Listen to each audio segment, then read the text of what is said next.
But moving along to long ball number 2 here on Friday, August 29th, the final Friday of the month, but it's Stadium Watch. Can we get a deep voice, guy? Stadium Watch. Stadium Watch. I don't have any effects on my voice. I wish I did. We'll work on that. We'll get some sort of guy saying Stadium Watch. And you know, maybe that'll be a regular segment in the future. But yes, it is Stadium Watch time. What do we got, Rob? Cleveland State University is in talks with the USL on stadium development.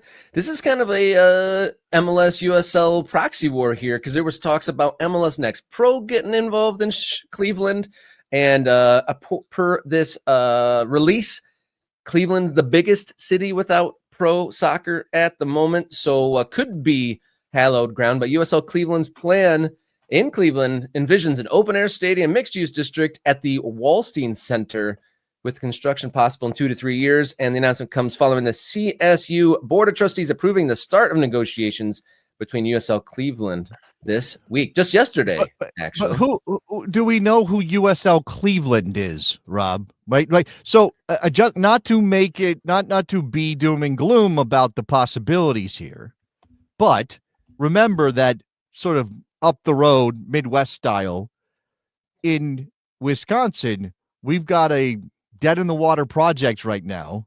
Engines not running, nothing happening around USL Milwaukee, right? And maybe that was a land grab, and it's proven not to work out the way that they wanted, and different ideas are proliferating about what to do with that land, and it's not just handed to the people that want to put a soccer stadium there.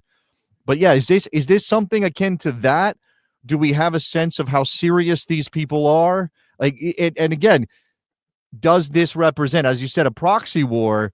Are we now going to see a real battle for Cleveland soccer hearts and minds between MLS Next Pro and USL, which is something I really don't want to see? Now, there should be enough markets to go around, but when you have a big market like Cleveland, which, as you said, and we didn't verify this, but it sounds right, per the release, the biggest market without a pro soccer team, that, you know, that's going to attract people when we're watching this explosion of development and interest in the game around the country.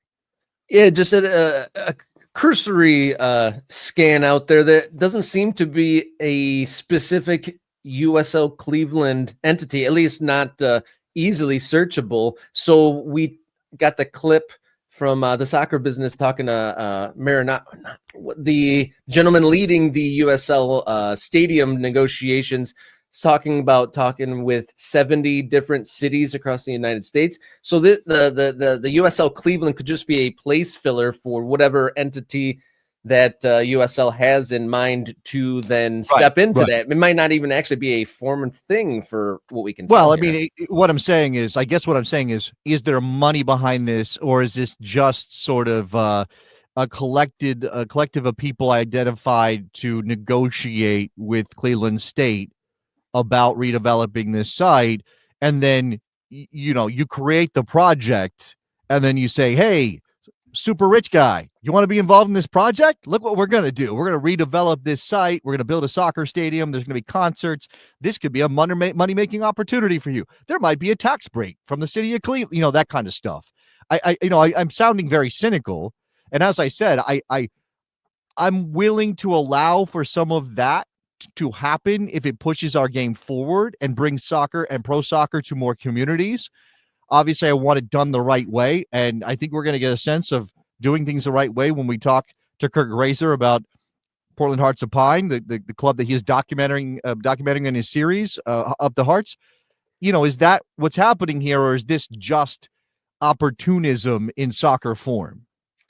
So the competing bid, there was a release in March this year. I vaguely remember us talking about this, but there is a plan for a 10,000 person stadium, a partnership with the Cleveland Metro Parks for both a MLS Next Pro team and a women's team, and a South Gateway Stadium project. So the heat is on for the Cleveland market. Definitely a soccer war going in there.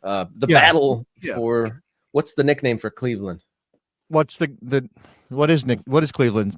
I don't know. Cleveland's got a nickname, right? They got a nickname. I don't know what Cleveland's nickname is. I always think of Major League. That's my main reference for Cleveland, Ohio, is Major League, the film. What this feels like, and what this seems like from our research, is that this Cleveland State said we've got this building, the Wolstein Center, which I guess is an indoor arena / sports venue, something like that. I think actually the Cleveland Crunch is going to play their games at this venue this season, the indoor team. Nice. This is unfair. Mistake on the lake. I've heard that. I wasn't going to repeat it. Thank you, Andy. That's not right. We're not doing that. Cleveland's a fine place. Forest City, according to an AI search, Forest City is the go-to Cleveland. AI search. Rob, what are you doing to me? Okay. What I'm saying, though, is it looks like Cleveland State said, okay, we want to redevelop this site. This place is old. It needs to be replaced. We have an opportunity here. And they submitted a bid request, right? They put out that request for qualifications to say, like, who wants to redevelop this? Give us your ideas. Pitch us on what you will do at this site and how it will benefit Cleveland State University. And the one they picked is this USL idea, right? So, again, all right, USL Cleveland, founded by co-founders Tim. I'm going to go with Junglas, not Hunglas. It's a J, but you tell me that one might be. And Kevin Patrick Murphy. Those are the two people that are backing USL Cleveland, leading USL Cleveland. So those two gentlemen, and maybe it's an opportunity for us to dive in deeper with this news out to figure out who these guys are and maybe get them on the show to learn about the plan there in Cleveland to redevelop this Cleveland State University building into a soccer stadium venue or into a soccer stadium site so that they can bring professional soccer to the biggest market without a pro soccer team in America.